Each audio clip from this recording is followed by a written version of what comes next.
complementar y hablar sobre un poco más de nutrición, ¿no? Los requerimientos nutricionales en pediatría.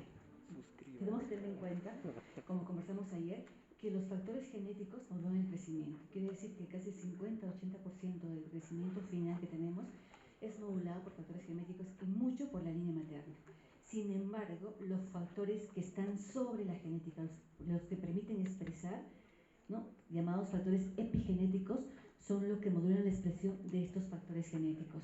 De tal manera que uno de los condicionantes en etapas tempranas de la vida, y por decir, el mayor factor que influencia es la nutrición. Y dentro de todo ello, la lactancia materna. ¿Por qué la lactancia materna? Si el ser humano se diferencia de otros mamíferos, ¿por qué? Es por su neurodesarrollo, el cerebro. Y ya desde que nacemos hasta los 2 años, nosotros alcanzamos el 85% de nuestro peso cerebral y de nuestro neurodesarrollo. Además, otros factores epigenéticos que condicionan, ¿no?, este crecimiento humano: pobreza, contaminantes, condiciones ambientales, como vimos el día de ayer. Ahora, ¿cuáles son los objetivos de esta clase? Primero, conocer e identificar los grupos de alimentos macro y micronutrientes que van a influir en el crecimiento de un ser humano, y conocer los requerimientos de macro y micronutrientes en etapas críticas de desarrollo. Hablar de etapas críticas, ayer mencionamos una etapa que cada vez es importante y que se menciona mucho, que va a determinar no solo la programación de la talla, del crecimiento, sino de la inmunomodulación, ¿no?, de la programación metabólica, de la microbiota y todo ello, ¿no?, los primeros 1000 días, ¿no?, la bibliografía que estamos usando, ¿no? Vamos a ver, los cambios dietéticos son fundamentales para que los paradigmas epigenéticos, es decir, los factores, se expresen. Los patrones dietéticos modernos, los que tenemos actualmente, aumentan el riesgo tanto de enfermedades inmunitarias como metabólicas. Sabemos eso que a cualquier edad. Sin embargo, si esta agresión nutricional se presenta en etapa más temprana, es mucho más probable que también esas enfermedades metabólicas o autoinmunes se presenten mucho más temprano. ¿Y qué estamos observando? La epidemiología. Niños con diabetes tipo 2 más jóvenes, niños con hipertensión más jóvenes, niños que debutan con autoinmunes mucho más jóvenes, ¿no? Entonces, ¿qué ha cambiado? ¿Siempre se veía este patrón o hay algún factor que está influenciando en la presentación? Podemos decir el ambiente, la radiación, los metales, pero siempre el primer factor que influencia va a ser la nutrición. Ahora, sí contamos con evidencia científica creciente de que las exposiciones a esta influencia, hablemos básicamente de nutrición, desde el momento mismo de la concepción y el periodo postnatal temprano, es decir, los primeros 6 meses, son capaces de modificar la expresión génica y la susceptibilidad a enfermedades. Es decir, si yo tomo leche materna, se ha demostrado que es un factor protector contra la obesidad. Si me protege contra la obesidad y mi genética es tener diabetes tipo 2, me va a proteger contra el desarrollo de diabetes tipo 2, o por lo menos va a prolongar, ¿no?, la condición de sobrepeso que me lleve a esta enfermedad metabólica. Si no tengo diabetes tipo 2, no tengo agresión al riñón, ¿no? Si no como mucho y no tengo agresión de proteínas, voy a postergar mi genética de tener hipertensión arterial. Qué importante es nutrir al ser humano, porque probablemente si nosotros nutriéramos al ser humano adecuadamente durante los primeros 1000 días, no habría cardiólogos de enfermedad metabólica, endocrinólogos de adultos, cirujanos bariátricos, ¿no? Digo, probablemente si alguien quiere hacer cirugía bariátrica, no quiere atentar contra sus sueños, ¿no? Teniendo en cuenta esto, la oportunidad importante, ¿no?, intervenir en una ventana crítica de desarrollo. Y la ventana crítica de desarrollo de una especie que está formándose siempre va a ser las primeras etapas de la vida, es decir, la infancia, los primeros 1000 días, los primeros 5 años, durante la adolescencia, mientras el ser humano esté en desarrollo. Cuanto más plástico es el organismo, más probable es que ésta pueda ser modificada. Se puede modificar durante toda la vida, obviamente, no significa que nosotros no podamos tener reprogramaciones metabólicas a lo largo de la vida, podemos tenerlas. Sin embargo, es mucho más sencillo y la posibilidad de que quede un imprinting, que es decir, una memoria metabólica, es mucho mejor cuanto más joven se haga la modificación. Estrategias nutricionales. Ahora, la nutrición, dicho de esta manera, tiene relevancia para la presentación de enfermedades cardiovasculares, obesidad, diabetes, salud ósea, programamos la osteoporosis, enfermedades autoinmunes, ciertos tipos de cáncer, enfermedades alérgicas e infecciosas, y todo eso. Si un ser humano en desarrollo se enferma, se nutre mal, obviamente va a tener impacto tanto en la parte física, crecimiento, y en la parte de neurodesarrollo. ¿Cuál es la agenda que vamos a tocar? Primero, el concepto de los 1000 días, que lo vamos a repetir siempre. Vamos a conocer un poco de los macronutrientes, lo cual ustedes son expertos porque acaba de terminar bioquímica, ¿no? Y ver nosotros cómo podemos adaptarnos a las tradiciones locales. Existe evidencia bien establecida y documentada de que los eventos tempranos de la vida, incluida la nutrición, tienen un papel poderoso sobre la programación del desarrollo, metabolismo y salud futura de la persona.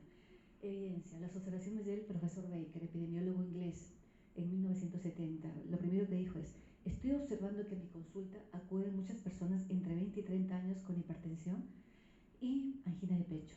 20 a 30 años, ¿no? Normalmente uno decía la aterosclerosis se presenta a partir de los 35, el hemocromo espumoso, la placa ateromatosa, pero estos hombres eran y mujeres de 20 a 30 años, ¿no? En Londres, Hertfordshire, y de repente, como en toda Europa la atención primaria está muy registrada, establecida, empezó a ver, vamos a ver cómo fue su infancia, porque algunos eran bajos, algunos tenían sobrepeso, y empezó a observar que todos venían de una comunidad específica. Hertfordshire, ¿se acuerdan ustedes? ¿Conocen quienes han ido a Europa?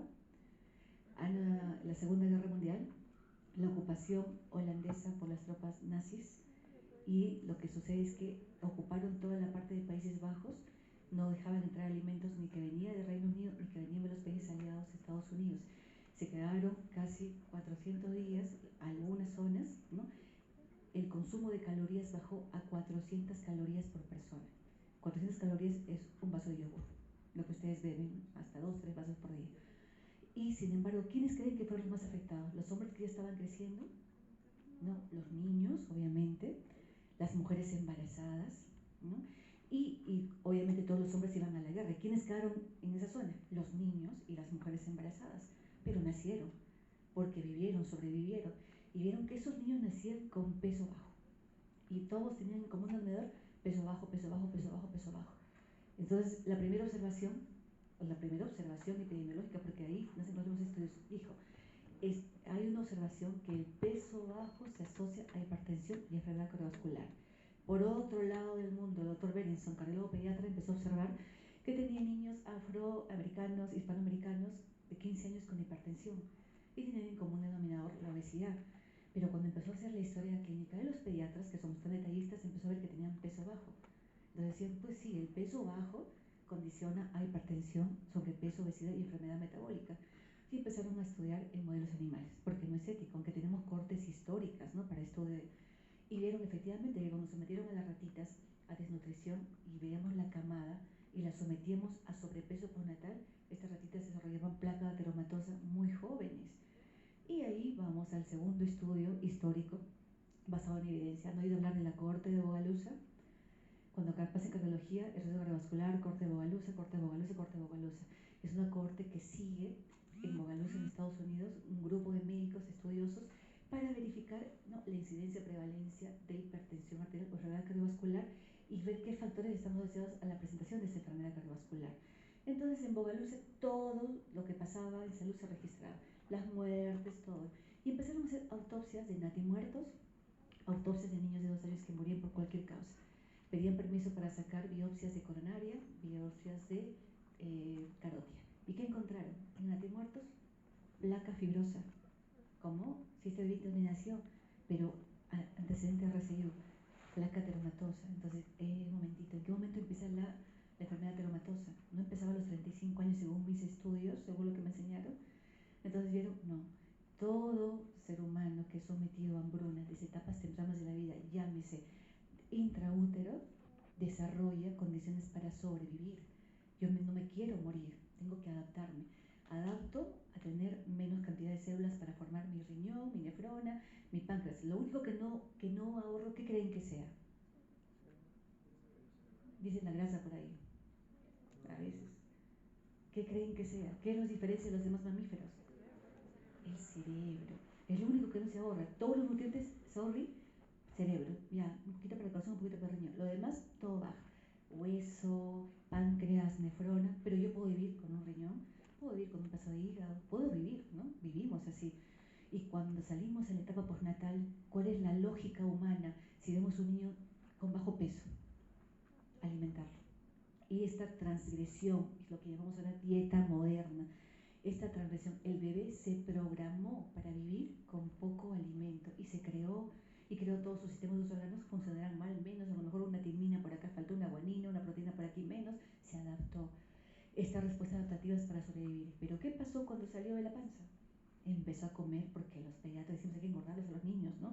O la enfermera, todos engordarlos. Y esa transición que hizo, que esos mecanismos que se llaman programación metabólica temprana se empiezan a expresar. Si me dan mucha comida, yo ahorro, porque no vaya a ser que vuelva a tener hambre como en el útero. Es por eso que ahora decimos, oye, tú comes mucho menos que yo, o mucho más, y yo engordo más que tú. Literal, hasta el agua me engorda. A ver, ¿con qué peso naciste? Con 2.500, estoy en el codo de la forma natural. Pero es conra, tú tienes una programación metabólica intraútero. Y esta programación se da no solamente en la parte metabólica, en la parte inmunológica, en la parte de microbiota. Programamos enfermedades mentales. Entonces, ¿quién puede modificar esa programación? De todos los factores sobre la genética, la nutrición, ¿no? La nutrición. Importancia de los primeros 1000 días. Hablábamos ayer algo de eso, ¿no? Los primeros 1000 días, la vida de un ser humano tiene más impacto en su futuro que en cualquier otro momento. ¿Y a qué nos referimos? Desde el momento mismo de la concepción y los primeros 2 años. ¿Qué sucede en esa etapa maravillosa, ¿no? Programación metabólica saludable, fortalecimiento del sistema inmune, tolerancia inmunitaria, prevención de alergias, digestión, correcto crecimiento. Y mire, de ser 2 células cuando somos cigoto, de repente empiezo a tener 500 billones de células a los 2 años, 50% de la talla adulta, se triplica el peso, maduración de la barrera intestinal y las 1000 billones de bacterias, programación de la microbiota. Nosotros tenemos la voluntad, o sea, yo digo, quiero comerme hoy una dona. ¿Creen que nosotros, mi voluntad lo está mandando? No, mi microbiota. Nosotros de peso seco, yo peso digamos 60 kilos, pero 2 kilos son del microbiota. Y es la microbiota la que me da señales. No dice, pero ¿cómo que eso es la microbiota? Porque la microbiota estimula la producción de péptidos, grelina, leptina, insulina, ¿no? Ahí tengo que comer algo dulce. La microbiota firmicute es dulce, dulce, dulce. Y yo voy y busco algo dulce, ¿no? Amargo también. Por eso el microbiota es saludable. Tanto así que ahora en muchas enfermedades estamos haciendo trasplante fecal. No sé si no debe hablar de eso. Porque yo puedo hacer bariátrica a todos los gorditos, pero siguen comiendo mal, porque no ha cambiado la señal de su eje intestino-cerebro, es la microbiota. ¿Y dónde se establece una microbiota saludable? Durante los primeros 1000 días. ¿Y quién favorece el establecimiento de microbiota? Si hablamos de microbiota intestino, los nutrientes que ingieren los primeros 1000 días. Entonces yo debo tener una nutrición espectacular para que esta microbiota no me predisponga a cáncer, enfermedad inflamatoria intestinal, diabetes, obesidad. ¿Qué más sucede en los primeros 1000 días? Periodo crítico para el desarrollo de la adiposidad y, bueno, neurodesarrollo, obviamente, ¿no? Los déficits o excesos que se establezcan desde este periodo de tiempo van a ser muy difíciles de superar. Se le puede reprogramar, pero son muy difíciles de volver a como están. Lo podemos hacer, empezamos a nutrir, empezamos a sacar, a aconsejar, a orientar, a vacunar, a dar agua potable. Pero si el niño dejó de crecer, si no mielinizó los primeros 6 meses, ¿no? Nosotros mielinizamos a raíz de casi 600.000 neuronas por minuto. No mielinizó, simplemente dejó de mielinizar. El niño dice, mira, ¿sabes qué? El lunes voy a tener HA y el lunes mielinizo mi hipocampo, memoria, concentración. No mielinizó. Ahora que tenemos un montón de adultos y niños con déficit de atención, alteraciones en la mielinización del hipocampo. Miren la importancia de alimentar bien a los niños en los primeros 1000 días. Requerimientos, obviamente requerimos comer. ¿Cómo se dividen estos nutrientes? Macronutrientes, los que todos conocemos, proteínas, grasas y carbohidratos, micronutrientes, vitaminas y oligoelementos y agua. La energía, ¿por qué macronutrientes se observa? Primero, ¿para qué requiere energía un ser humano? Obviamente para vivir, para dar energía a todos los procesos metabólicos. ¿Y cuál es la fuente de energía final de un ser humano finalmente? ¿Cuál es la fuente? ¿Cómo se llama la molécula energética? ¿Cómo? ATP. ¿De dónde viene el ATP? Del ciclo de Krebs. ¿Y el ciclo de Krebs de dónde recibe la acetilcoenzima A y todo eso? De la glucogenólisis, o sea, del azúcar. Ya empezamos, obviamente, carbohidratos, ¿no? ¿Y para qué yo necesito estos carbohidratos? Para apoyar un crecimiento y desarrollo óptimos, consistente con la salud a largo plazo y equilibrar el gasto total de energía. Un niño, cuando nace, tiene que crecer y eso demanda un gasto calórico. ¿Y cuál es el alimento por excelencia fuera del útero? ¿Cuál? Leche materna, ¿no? Y la leche materna tendrá este requerimiento de este azúcar. ¿Ustedes saben que la leche materna tiene azúcar? Aquí dicen que no tiene azúcar. Levante las manos los que dicen que no tiene azúcar. Levante las manos a toditos, ¿no? Si no me das la lista, Cristian, ahí para hablar, darle al doctor Gutiérrez. ¿La leche humana tiene azúcar o no tiene azúcar? ¿Cuál es el azúcar de la leche humana? ¿Cuál? La lactosa. El principal componente de la leche humana es la lactosa. Obviamente me da energía. Y también dice, oye, ¿por qué tanta en la lactosa? Vamos a comprarlo con leche de vaca, con la leche de rata, con la leche de camello, con la leche... ¿Por qué tanta lactosa en la leche humana? Pues algún motivo de tener, algún motivo. ¿Por qué tengo tanta lactosa en la leche humana? Entonces empiezo a pensar lactosa, neurodesarrollo, galactoligocerebrósidos, por eso, lactosa, absorción de calcio, conra. Y de repente el bebé no puede beber leche y empieza a tener cólicos. ¿Y qué es lo primero que hacemos los médicos de modernos? Leche sin lactosa, fórmula sin lactosa. Todo lo que contiene el gol estándar de alimentación humana, leche materna, algún motivo ha de tener, es el gol estándar, ¿no? Recomendaciones siempre se van a basar en el gol estándar de alimentación humana, es decir, leche materna. Analizo leche materna y la nutrición de un bebé que no pueda beber tiene que ser muy similar, las fórmulas tienen que ser muy similar, y hasta ahora no hay ni una que se parezca, y yo creo que no va a haber jamás, ninguna. La leche de camello se aprecia, pero imagínate si hubiéramos una fábrica de leche de camello, ¿no? Tendrían pobres camellos, digo yo. El gasto, ¿a qué se refiere cuando nosotros hablamos de dar energía? Tenemos que tener un gasto energético total, todas las calorías que yo necesito para crecer, para abordar todos mis procesos de crecimiento celulares, fuera y dentro del mundo. Para esto, en lactantes, ¿cómo se predice? Entonces, ¿cómo se han dado cuenta que se gasta en los lactantes si todo el día paran durmiendo, ¿no? Hay formas de establecer gasto energético. Método de isótopos estables de agua doblemente marcada. Simplemente los niños se les meten campo. Obviamente esos son estudios que no se hacen ahora, pero que ya se han establecido. Niños y adolescentes, monitoreo de la frecuencia cardíaca y también método de isótopos estables de agua doblemente marcado.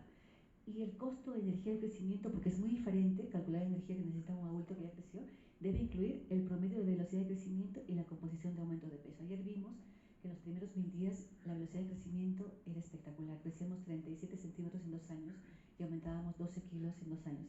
Situación que nunca más se va a expresar en nuestra vida en ningún momento. Entonces, ¿cómo se determinan las necesidades energéticas de lactantes, niños y adolescentes? Primero, el metabolismo basal. 45-70% que va a ser influenciado por la composición corporal, es decir, la masa libre de grasa, la masa magra. La actividad física que va a variar entre individuos, e incluso entre lactantes, porque hay lactantes que gatean, hay lactantes que no. Hay lactantes que tienen problemas, secuelas cognitivas, que están postrados y no gatean. Hay niños con síndromes, como el síndrome de Down, que no gatean y tienen hipotonía. Entonces, ¿vamos a alimentar a todos estos niños de forma igual? Probablemente si los alimentamos de forma igual, el niño que está postrado empieza a aumentar de peso. Y va a haber lactantes que están haciendo, ustedes han visto el concurso de bebitos lactantes que se da en los hospitales, así como el concurso de lactantes mamones. Mamar implica gasto, ¿no? Succionar, y hay lactantes que son perezosos, que no quieren succionar, que solo quieren la fórmula, que la mamá les abre el chupón y porque no quieren. Entonces ya empezamos a ver las características del ser humano. O ese chiquito es perezoso, hay que empezar a estimularlo, ¿no? El efecto térmico de los alimentos, que va a incluir el 10%, y el costo energético del crecimiento. En el efecto térmico de los alimentos tenemos que tener en cuenta la termorregulación. No es lo mismo alimentar a un niño en la sierra, en invierno, en países nórdicos, que en países caribeños. Obviamente va a requerir quizás más calorías, porque está sudando mucho, quizás más agua, para no deshidratarse. Entonces, ¿cómo definimos la tasa metabólica basal? Es la energía que yo necesito para crecer sin hacer nada, sin mover. Obviamente, a esto se va a unir la otra energía que voy a definir. Entonces, es la energía gastada para mantener procesos celulares y tisulares fundamentales para el organismo. Y las fórmulas ya están hechas, yo no tengo que calcular. Cuando yo era residente sí me hacían calcular niño por niño, todos. Ahora tenemos fórmulas y tenemos apps que calculan esa tasa metabólica. En niños bajo 3 años, de 3 a 10 años, de 10 a 18 años, niño para niño, que lo pueden tener de cualquier app.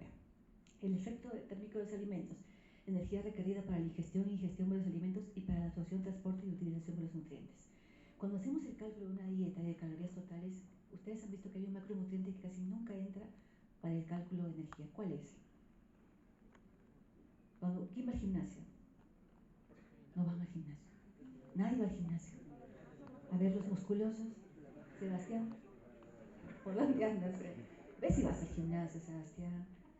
A ver, cuando haces tu cálculo, ¿qué no consideran en tu dieta? Y que puedes comer a libre voluntad. ¿Qué? Las proteínas, ¿no? Porque la proteína no es que, a ver, dice, no, yo me tomo mi colágeno para mis patas de gallo. O sea, el colágeno entra y dice, me voy a la pata de gallo y me coloco ahí. No, el organismo diariamente tiene un montón de procesos de producción, creación y reparación de proteínas, ¿no? De estructuras. Entonces entra la proteína que me tomo, degrada los aminoácidos y dice, ¿qué necesito? Una lisina, una valina, una por acá la cisteína, por acá, ¿no? Entonces, por eso, y para degradarse esta proteína requiere agua, requiere calorías, es por eso que no se considera en la dieta. Es por eso que un individuo que come mucha proteína gasta mucha energía y por eso, entre comillas, se seca, quema grasa.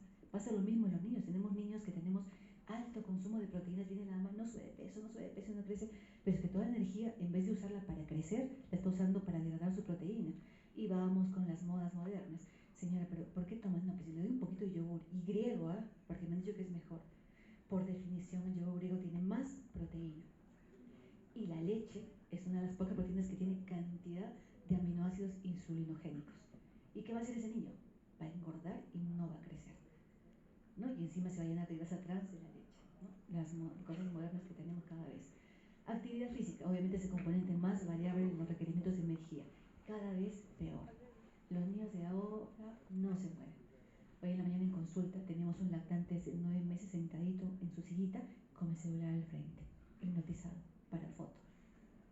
Los niños en la consulta están esperando, de consulta de endocrinología que vienen por un problema de peso, pues si esperan, la mamá debería aprovechar, caminen para acá, para allá, no, sentados con el celular, galleta, o el litro de quinoa de la tía Veneno, chiquititos.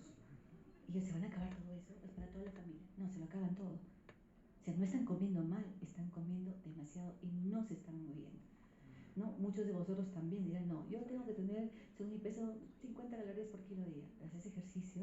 No, ya 30. Estudias porque el cerebro consume muchísima energía, no, ya 20 calorías por kilo día, te quedas con 60. Es hipocalórica, no es lo que necesitas, es lo que estás gastando. Obviamente si como más de lo que gasto, va a haber un desequilibrio y voy a generar ahorro. ¿Y cuál es el tejido de ahorro por excelencia del ser humano? ¿Qué? La grasa. Todo lo que como en exceso, proteína y carbohidrato, va a grasa. Pero como buenísimo, sí, pero se está ahorrando porque come muchísimo. Y el costo energético del crecimiento. Acá quiero que vean algo. Miren al mes del 100% de calorías que yo consumo, 35% se van al costo energético del crecimiento en los primeros 2 años, los primeros 1000 días, ¿no? En la pubertad solo el 4%. Al año 12%. Entonces, ¿de dónde sale eso de que el niño puber que está creciendo debe comer el doble? El que debe comer muchísimo es el lactante en los primeros 1000 días. No dice, no está creciendo y todavía ese hombrecito está creciendo. Cuando el hombrecito está ahora más perezoso incluso, porque se para hasta las 3, 4 de la mañana con juegos en línea, ¿no? Pero siempre hay que romper mitos. Requerimientos de energía lactantes, ecuaciones para predecir el requerimiento, también lo encuentran en las apps, ¿no? Utilización de combustible, miren, el cerebro de un recién nacido, al nacer, 60% de energía va para cerebro. ¿Sabe? Los que han pasado en neonatología, cuando les dicen a ese chiquito póngale glucosa, a un BIG, ¿saben lo que significa BIG? ¿Y a qué BIG le ponen? 4 a 6, ¿verdad? ¿Por qué? ¿A alguien se le ocurrió por qué? Porque es estándar, porque así lo decidieron, porque les ocurrió, ¿por qué? ¿No saben? Porque el consumo de glucosa es 4 a 6 miligramos por kilo minuto por 100 gramos de cerebro, hasta la vida adulta. Por eso. Entonces a veces cuando yo veía la película Doctor Dulac, un gordito creo que hablaba de los animales, decía, pero este hombre es tan inteligente porque es tan gordito. Si el cerebro consume tanta glucosa, o no me digan que ustedes en el examen no se bajan de peso. ¿No? O no. Sí, se bajan, acá dice que sí se baja de peso, dice el examen de pediatría. Porque estudian y comen, y a veces están comiendo más por ansiedad. Se bajan, ¿no? A ver, si estudian mucho, pues no debería haber estudiantes de medicina con problemas de peso, ¿no? A los 10 años, 50%. Se ríe. El que dice que gordito no estudia, no, sí estudia. Sí estudia. El adulto, solo 20 a 25%. Así que no digan, tengo que nutrirme para aprender. Solo 20-25% de lo que consumen se va para el gasto, el consumo cerebral. Requerimiento de energía durante el primer año de vida, otra vez por unas calculadas que la pueden encontrar en las ABPs. depósito de energía. ¿A qué se refiere el depósito de energía? Que la energía consumida yo voy a tener un depósito que voy a dejar para que el tejido permanezca vital y se hiperplace y se hipertrofie. Porque es lo que hacemos en crecimiento, ¿no? Hiperplasear e hipertrofiar. Miren, a los 0 a 3 meses, casi 175 calorías por kilo. Y es por eso cuando nace un bebito le decimos, colóquenle, primero empezamos 70, 80, 90, 100, 150 calorías por kilo ya hasta los 6 meses, incluso 100 por de agua, pero ya empezamos a bajar, a bajar, a bajar. Entonces uno se pregunta, ¿y por qué bajamos? Se supone que estamos creciendo, ¿no necesitamos más? Composición corporal. Nosotros al nacer somos casi 50-60% agua y vamos a crecer un montón y vamos a ingerir proteínas y lípidos y todo ello, ¿no? Y miren cómo vamos haciendo el depósito de tejidos a lo largo de la vida, ¿no? Y estos estudios son llevados a cabo desde 1920, obviamente por países desarrollados, en niños y en niñas, ¿no? Fórmulas que ustedes también la pueden encontrar. Entonces vamos a un resumen de los requerimientos energéticos de los niños al mes, entre 107 a 110 calorías. 2 a 6 meses 95, 80, 9, 14, 60, llegamos a otros 30, 50.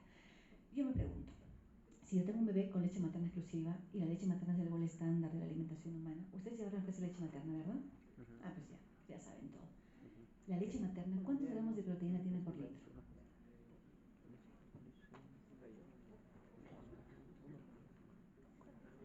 ¿Cuándo me he hecho la clase?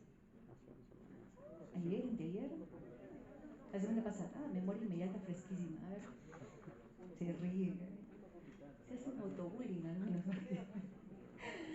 10 gramos, 8 a 10 gramos por litro. Muy bien, vamos a ver, la leche de vaca, ¿cuántos gramos de proteína tiene por litro? 40 gramos. Wow. Pero la vaca nace caminando y no es inteligente. Bueno, la leche de rata. Vamos a la rata. 120 gramos por litro. La rata en una semana es rata adulta y empieza a hacer sus cosas de rata, ¿no? La rata se come a sus niños, ¿sabían, verdad? La rata si tiene hambre se come a sus bebés. O sea, son ratas en el sentido de la palabra. Entonces vemos, si un bebé que nace toma leche, leche, leche, leche, ¿cuánto produce los que están llevados a obstetricia van a llevar? ¿Cuánto produce una mamá el primer día de leche materna? ¿Se les ocurre a ustedes? ¿45 minutos nada más? El primer día. Son menos, ¿no? 50, 100, incluido el calostro. A la semana ya está 300 a 400. Pero el bebé con esa leche hay una bajada fisiológica y empieza a disparar peso. ¿Y cuántas calorías tiene por litro la leche humana?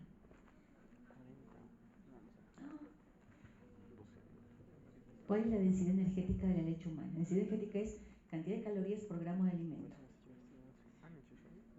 670 calorías por litro. Obviamente, si yo tengo el primer día, ya vamos a ponerle buena gente, 100, ¿no? 100, y son 67 calorías. Y el bebé solo está con esa leche, pero necesita 70, 100, pesa 3 kilos. Pero le va muy bien, porque esa leche es calostro. Y el calostro tiene unas propiedades, tiene un montón de lactosa, tiene un montón de HMO, ¿no? Tiene un montón de lisocimas, inmunoglobulinas, le va bien. Y a la semana el niño de repente empieza a subir de peso alegremente. Porque al mes la mamá está produciendo un promedio de 500 a 600 mililitros, no llega a tener el litro. Entonces estoy consumiendo con el bebé un promedio de 600 calorías por día, ¿no? En leche. Y si lo divido entre su peso, 600 entre 3, ¿cuánto sería? Como 200 calorías, ¿no? Y es mucho más de lo que se ha estimado. Entonces, la leche humana, ustedes no tienen que tomar tanta fórmula. La fórmula, ¿por qué? Hacen un base de leche de vaca, obviamente tratan de disminuir la cantidad de proteínas, meter aceites para imitar el omega 3, omega 6, sacar lactosa, meter lactosa, cambiar los isómeros de los ácidos grasos para que no se estreñan. Hacen un montón de variaciones, pero igual nunca llegan a igualarse a la leche materna. Entonces ya pues el estándar, entonces leche materna. Si yo quiero una fórmula similar, si una mamá que no puede lactar, que tiene tuberculosis o quimioterapia, trato de elegir una fórmula que se asimile mucho a la leche. No voy a subir las fórmulas hipercalóricas, porque si no es un bebé bajo de peso, una fórmula con mucha caloría, y hay médicos que recomiendan para que engorde rápido, alto, alto, alto. Voy a reprogramar el metabolismo del niño, no puedo hacer eso. Pero no soy prematuro, tengo hasta los 4 años para rescatarlo y recuperarlo. Pero la mamá se estresa, conversemos con la madre. No quiere leche materna porque no produce, relactemos a la madre. Esa es nuestra función como médicos, ¿no? Los países en desarrollo, cuyas madres usaban muchísima fórmula porque tenían la capacidad adquisitiva, están volviendo a las bases. Ya hemos oído hablar de la calostroterapia, ¿verdad? Están empezando a exportar calostro de madres hasta para los gimnasios, ¿no, Sebas? Gimnasta del grupo. Entonces, miren, volvemos a nuestra gráfica de necesidades energéticas. Energía depositada, costo energético de crecimiento. Es decir, que yo tengo que tener los primeros 1000 días asegurar calorías. ¿Y de dónde deben venir las calorías? Obviamente, la fuente básica de energía son los alimentos. ¿Y a qué denominamos alimento? Alimento es toda sustancia sólida o líquida comestible, compuestos complejos en los que existen sustancias con o sin valor nutritivo. Nutriente, elemento nutritivo de un alimento, lo que el organismo no puede sintetizar y necesita para mantener, se llama nutriente esencial. ¿No? Hay aminoácidos esenciales, ácidos grasos esenciales. Requerimiento, cantidad de nutrientes necesario para mantener a un individuo sano, crecer sano. Aporte de ingesta recomendada en base al estándar de oro, leche materna. Y la biodisponibilidad de un nutriente. Bebidas vegetales, no, pues no, la leche de alpiste como canario tiene 1200 miligramos de calcio y la leche de madre tiene poquito de calcio. Ajá, pero la biodisponibilidad de calcio de la leche materna es 40% a 50% y la leche de canario 2 a 5%. Entonces, ¿cuál es la ventaja de beber leche de canario versus leche de madre? ¿Se dan cuenta? Biodisponibilidad de nutriente. Carbohidratos, principal macronutriente, que me da energía para todos esos procesos. Debe aportar energía suficiente y debe tener fuente de carbohidratos que proporciona el 45 al 60% de suministro de energía para toda la vida. ¿Ustedes creen que esa sea una cifra arbitraria? A mí se me ocurrió poner el plato saludable en la mitad carbohidrato porque a mí se me ocurrió. Gol estándar, leche humana, 40 gramos de carbohidrato por litro de lactosa, ¿no? Y aparte de los oligosacáridos de leche humana, etc. Clasificación por estructura química, monosacáridos, desacáridos, polioles, oligosacáridos, polisacáridos. Por las vías metabólicas que es lo que nos interesa en nutrición, digestibles, que van a proveer al cuerpo monosacáridos disponibles o glucémicos de absorción rápida, carbohidratos simples, y no digestibles, básicamente, que son fibras, o sea, carbohidratos complejos. ¿Cómo se absorben? Los como amilasa salival, unidades pequeñas de disacáridos, enzimas pancreáticas, amilasas, disacáridos y monosacáridos, desacaridasas del borde en cepillo, monosacáridos y absorción de intestino delgado, como monosacáridos, glucosa, fructosa, galactosa, hígado, ciclo de glucogenólisis, ciclo de Krebs, energía. Obviamente los carbohidratos de absorción rápida te van a dar energía rápida, ¿no? El azúcar, la glucosa, ¿no? En cuanto a los digestibles, lactosa y lactante, almidones y azúcares, después de la época cuando empezamos la complementaria. Y no digestibles, las fibras. ¿Por qué es importante la fibra? Porque fermentan en el colon y producen ácidos grasos de cadena corta. Porque si yo me da diarrea y no puedo comer el lactante, empieza a producir esos ácidos grasos para mantener el metabolismo cerebral.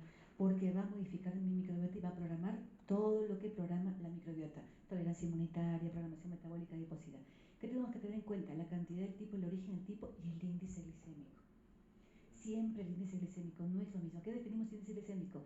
A la curva de glucosa, a la respuesta a una ingesta de carbohidrato. Entonces vamos a tener carbohidratos que tienen índice glicémico alto, mediano y bajo. Una fruta, una manzana, tiene un índice glicémico mediano. Pero si licúo la manzana y le pongo naranja, ese licuado de fruta se ha convertido en un carbohidrato de alto índice glicémico. Por eso es que se promueve que no se debe ofrecer frutas licuadas ni jugos desde los 6 meses. A nadie, nunca. Porque encima el levita se acostumbra a comer y no masticar. Cuando yo mastico, este sencillo acto de masticar, aparte de trabajar en músculos bucinadores, favorecer el lenguaje, empieza a secretar neuropéptido Y, que me dice, ya me estoy saciando, ya me estoy saciando. Por eso cuando alguien come una manzana, tengo hambre, bla, bla, bla, una manzana, oh, ya me cansé. Y dejo la manzana en la mitad, pero si me dan la manzana picada y la papaya picada y no picada, blup, blup, blup, blup, blup, blup, y encima le ponen yogur griego, por si acaso, con edulcorante, peor, me voy a comer un montón sin darme cuenta, ¿no? Digestibles, absorción rápida, frutas, fructosa, leche, harinas, miel, ¿no? Y dentro de este azúcar hay uno que tenemos que tenerle muchísimo miedo y que tienen que ustedes saber, la sacarosa. ¿Qué es la sacarosa? Un disacárido, fructosa y glucosa, ¿no? 20% del peso de caña de azúcar, 15% de la remolacha o beterraga. El principal productor y que ofrece a todo el mundo fructosa, ¿quién es? México. Jarabe de maíz, ¿no? México, maíz transgénico. En México come maíz para todo. La tortilla es lo mismo que todo tiene diferente nombre, como le comen el taco y todo es maíz, ¿no? Índice de grasa muy elevado, es el endulzante más utilizado del mundo, ¿no? El jarabe de fécula de maíz o fructosa de maíz, que tiene high fructose corn syrup. Ustedes van a encontrar en los cereales, en la mayonesa, en el ketchup, en todas estas siglas, high fructose corn syrup. Y todo el mundo, y los niños ubican, tú lo pones a un niño y decir, hijito, ¿qué fideo elige? Quiero este, no quiero este ketchup, no este fideo. Y cuando va a ver, eligió el que tiene jarabe de maíz, porque los niños son golosos, y ellos son los primeros catadores de azúcar. 40% de los nutrientes calóricos obtenidos ahí esos alimentos. Empezamos con la Coca-Cola. Consumo se ha incrementado, ¿no? ¿Se acuerdan de cuando ustedes hacíamos historia universal, la era industrial, la producción del azúcar? ¿No? Consumo de alimentos ricos en sacarosa, programación metabólica, disrupción del ciclo saciedad-hambre. En conclusión, sobrepeso, obesidad, enfermedad metabólica. Recomendaciones de azúcar. Entre los 2 y 4 años, 4 cucharaditas de azúcar. Si consideramos que cada cucharadita es entre 4 y 5 gramos, 20 gramos. Del azúcar total diario. Quiere decir que si tomo un vaso de leche, ¿no? Y tiene 40 gramos de lactosa, yo ya tomé mis 2 cucharaditas de azúcar sin echarle azúcar. Si como una fruta, me comí 2,5. O sea, ¿le debo echar azúcar a algo más? No. Y hay una costumbre de darles a los niños agüita con azúcar para beber en biberón o meterle más azúcar a la leche que ya tiene azúcar. Miren la recomendación. Y vamos a encontrar la cantidad de azúcar que tienen las bebidas deportivas. Hasta, depende, marcas locales, ¿no? 12 a 15 cucharaditas. Bebidas energéticas, para que se han tomado anterior el domingo para el examen, para aprender lo que no han aprendido en todo el mes. ¿Cómo se llama? El Malkin Power y el otro, el azul, Red Bull, ¿no? Hasta 25 cucharaditas de azúcar. Imagínense. Pobre hígado, ¿no? Pobre glucogenólisis. En el Perú pasa lo mismo. Miren, ese es un estudio publicado en el 2012. Un gordo problema, sobrepeso y obesidad en la pobreza. Los niños han desplazado el consumo de leche por beber bebidas dulces, los jugos de cajita, y beber bebidas gaseosas. ¿Cuánto cuesta una botella de agua? $1.50. ¿Cuánto cuesta una botella de gaseosa? $1. No me equivoco. Ah, ha subido acá. Porque es la católica, por eso. Negocio rentable a nivel mundial, ¿no? Casi 250 billones de dólares anual la Coca-Cola, ¿no? 50% del mercado. América es el consumidor del 50% de la producción. México a la cabeza. Perú está ahí, que también quiere entrar, está haciendo competencia México, Perú, Brasil y Chile, ¿no? Y 180.000 muertes anuales asociadas al consumo de bebidas azucaradas. México, primer lugar, obesidad y diabetes en el mundo. A tener en cuenta, el uso de estas bebidas desplaza nutrientes, aumenta de peso, resistencia a la insulina, riesgo de caries dental. Todo lo que debemos saber de azúcar. Esta es su Coca-Cola Light, ¿no? Porque dicen, no, yo tomo la Light. Venga, Cola Light, por si acaso. Consumo de bebidas azucaradas duplica el riesgo de obesidad, detonante de mayor ingestión, porque nos programamos para el sabor dulce, balance energético positivo, y no se recomienda en menores de 2 años, ni en ninguna edad, definitivamente, ¿no? Sociedades que trabajan con nutrición pediátrica en todo el mundo no recomendado el uso ni de jugos ni de bebidas de alto contenido calórico en menores de 2 años. Edulcorantes, ¿se puede dar edulcorantes a niños? Dice que no produce daño, pero no están recomendados. Entre los que estamos ahorita solo aprobados el estebiócido, ¿no? Y la sucralosa, ninguna más. Carbohidratos no digeribles, fibra, funciones importantes en producir energía cuando tenemos ayuno, ácidos grasos de cadena corta para que se alimenten músculo, cerebro cuando estamos en ayuno, y programar la microbiota, fibras solubles e insolubles. Ingesta, en las recomendaciones, una forma bien fácil de dar al niño más 5 a 10 gramos por día. Prebióticos, ahora todo está con prebióticos y probióticos, ¿verdad? No, compro su yogur chiquitito por prebiótico para el recreo. A ver, señora mamá, dígame qué es un prebiótico. No sé, pero le hace bien, para que no se estriña, creo. Sí, algo tiene razón, ¿no? ¿Los prebióticos qué son? Son opsoninas, ¿no? Son complejos de proteínas y oligosacáridos que permiten modular, ¿no? Y modular la respuesta inmune. El primer alimento de la leche humana, ¿tiene prebióticos? Sí, los oligosacáridos de leche humana, los HMO. Y está totalmente demostrado que estos HMO programan programación metabólica, neurodesarrollo, programación de microbiota, sobrepeso, obesidad y modulación inmune. Oligosacáridos de la leche humana. 200 oligosacáridos conocidos a la fecha, leche materna 5 a 15 y calostro hasta 20 a 25 gramos por litro. Efectos prebióticos, reducción de supervisiones de bacterias potencialmente patogénicas. Es muy importante porque tenemos un niño que nace, por ejemplo, por cesárea, e inmediatamente lo que tengo que hacer es empezar a darle leche materna. Prematuridad, los que han pasado por neo van a ver que hay una RP que dice calostroterapia a niños prematuros. Calostroterapia. El HMO son las opsoninas, en respuesta inmune primaria, opsoninas, ¿no? Cojo el antígeno, lo llevo y lo presento a la célula presentadora para que se desencadene una respuesta para ver si yo hay una respuesta positiva, negativa o tolerancia. Leche humana, primer carbohidrato, lactosa hasta 70 gramos por litro, ya sabemos por qué, lípidos, HMO, proteínas, ¿no? Ahí, entonces, mensajes clave. Promover el consumo de azúcares complejos, no promover el consumo de azúcares simples. 40-60% de las energías debe ser, del requerimiento debe ser dado por estos carbohidratos. Estos carbohidratos fibras que actúan como prebióticos, ¿no? Disculpe, ¿qué hora es? ¿Qué me estoy pasando? ¿Ya acabé? No, sí, doctor y Diego. Doctor, ¿cómo está? Buenas tardes. Me estoy tomando un tiempito. Me falta, chicos. Enseguida lo terminamos. ¿O no quiere? Sí, sí quiere. No, usted no, hoy día no, doctor. No, si no lo probamos otro día. Ah, eso sí, nos quedamos sin carbohidratos. ¿Ya? Porque nos falta lípidos, micronutrientes, macronutrientes y todo eso, ¿no? Es importante, a mí me interesa muchísimo que sepan eso, porque hoy día el grupo se ha dado cuenta cómo pueden modificar la vida de un ser humano enseñándole a comer. ¿No es cierto, chicos? ¿No? A Diego, a